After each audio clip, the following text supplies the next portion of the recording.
नमस्कार प्यारे बच्चों, पीक इंस्टीट्यूट के इस हिंदी माध्यम के विज्ञान विषय के चैनल में आपका स्वागत है।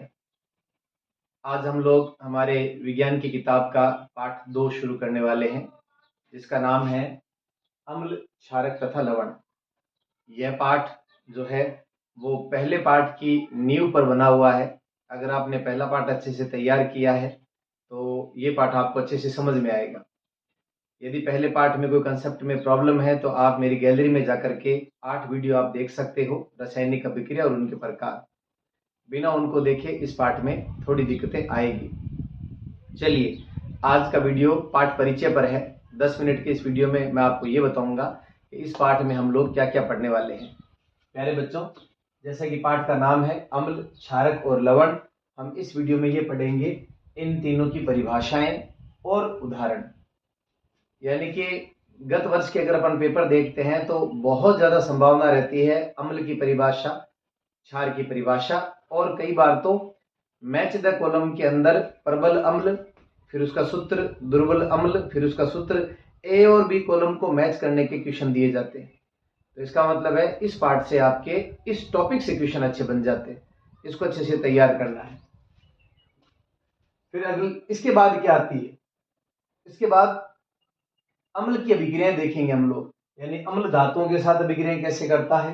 अम्ल धातु कार्बोनेटों और धातु हाइड्रोजन कार्बोनेटों के साथ अभिक्रिया करके क्या देता है। ये जो ऊपर वाली अभिक्रिया है इसमें हाइड्रोजन गैस देता है और इस नीचे वाली अभिक्रिया में CO2 गैस देता है। तो एग्जाम में अल्टरनेट आती रहती है, कभी ये क्वेश्चन पूछते हैं, कभी ये क्वेश्चन पूछ लेते हैं। और आपको ये भी याद करना पड़ेगा कि हाइड्रोजन गैस का परीक्षण कैसे किया था, CO2 का परीक्षण कैसे करेंगे। अम्ल क्षार के साथ अभिक्रिया कैसे करता है। ये तीन जो एक जोड़ा है ये सेम आपको याद रखना है क्षार में भी, क्योंकि क्षार में भी आपकी धातुओं के साथ अभिक्रिया, धातु कार्बोनेट और हाइड्रोजन कार्बोनेट के साथ अभिक्रिया, और क्षार की अभिक्रिया अम्ल के साथ कैसे होती है। अम्ल और क्षार की अभिक्रिया को उदासीनीकरण कहते हैं, हम पिछले पाठ में पढ़ चुके हैं। इसलिए मैंने कहा कि ये पाठ पहले पाठ की नींव पर बना हुआ है। फिर अगला टॉपिक आएगा हमारा सूचक क्या होते हैं और उनके प्रकार हमें याद करने हैं। इसमें से भी 1 नंबर का क्वेश्चन आ जाता है, प्राकृतिक सूचक, कृत्रिम सूचक, या कोई उदाहरण दे देंगे और पूछेंगे कौन सा सूचक है, गंधीय सूचक है। और ये भी आने वाले क्वेश्चनों में से एक है, हमेशा छोटे प्रश्नों में ये आता है।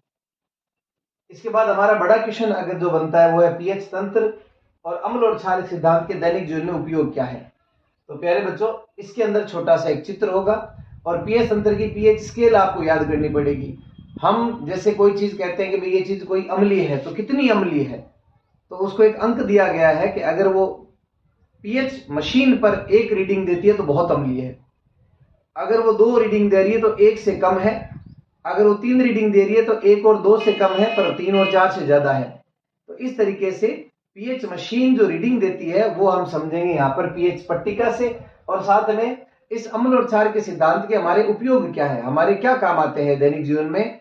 बेसिक चीजें आएगी, खेत का पीएच जांच करके हम खेती बाड़ी का ध्यान रखते हैं। अगर किसी व्यक्ति को एसिडिटी हो जाती है तो उसको ठीक करने के लिए कैसी दवाई दी जाती है। कोई ततैया, चींटी या कोई कीड़ा काट लेता है तो जलन ज्यादा होती है, उसका समाधान क्या है। तो ये दैनिक जीवन में उपयोग आने वाली चीजें हैं।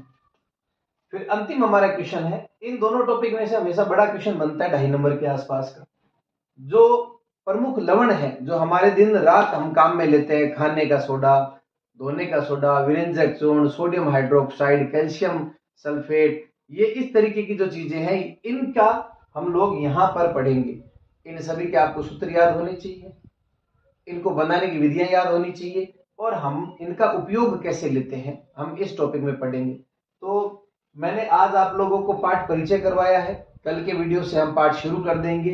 हम अम्ल, क्षार और लवण की परिभाषाओं से शुरू करेंगे और खत्म करेंगे जब हम लोग सारे लवणों के उपयोग कर लेते हैं।